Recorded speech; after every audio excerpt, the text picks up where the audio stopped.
السلام عليكم خوتي، كي دايرين؟ لاباس عليكم؟ كلشي بخير. المهم اخوتي، هذا النهار هذا ان شاء الله غادي نوريكم الزيتون الكحل.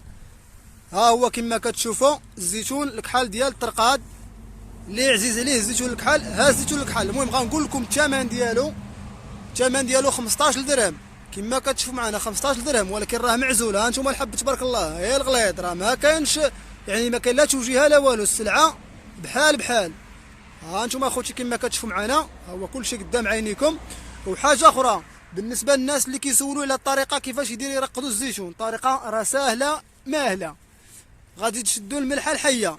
الملحه الحيه يمكن لكم تلقاوها، يعني بزاف الناس كيقول فين غتلقى الملحه الحيه. الملحه الحيه غتلقاوها في الاسواق الاسبوعيه. الاسواق الاسبوعيه في اي منطقه راه كيكونوا. غتمشيو تما غتسولوا على اللي كيبيع الملحه الحيه، غادي يرشدوكم الناس اللي كيبيعوا الملحه الحيه. غتشريو الملحه الحيه، غتشدوا الزيتون هكا، غتفرشوه في شي خنشه ولا شي حاجه ولا شي ميكا، وغتشتوا عليه ديك الملحه الحيه وتخلطوه.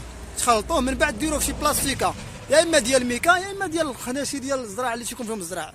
راه كيكونوا كيتباعوا عند اللي كيبيعوا المواد الفلاحيه، غتشريوهم عندهم هذوك الخناشي.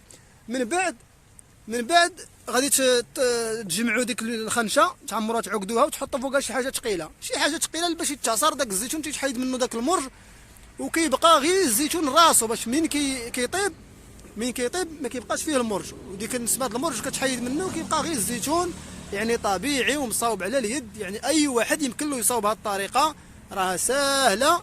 ها انتم سمعتوا يعني كيفاش ديروها، وها انتم وهكا غتكونوا وصلتوا النتيجه مزيانه، ودرتوا الزيتون، يعني رقدتوا الزيتون الكحل على يديكم، وغتذوقوه مره اخرى. ما غاديش توليو يعني تشريوه مصاوب، غتبقاو تصاوبوه يعني بيديكم باش تعرفوا شنو صاوبتوا. كاين طريقه اخرى، كاين اللي كيديروا في البوطاج، كذلك كاين الناس اللي كيديروا في البوطاج ونفس الشيء. غتخلطوا بالملحه الحيه، من بعد ديروا في البوطه وتخليه واحد المده حتى كيطيب. منين كتفتح عليه راه كتلقاه طايب كتاكلوا.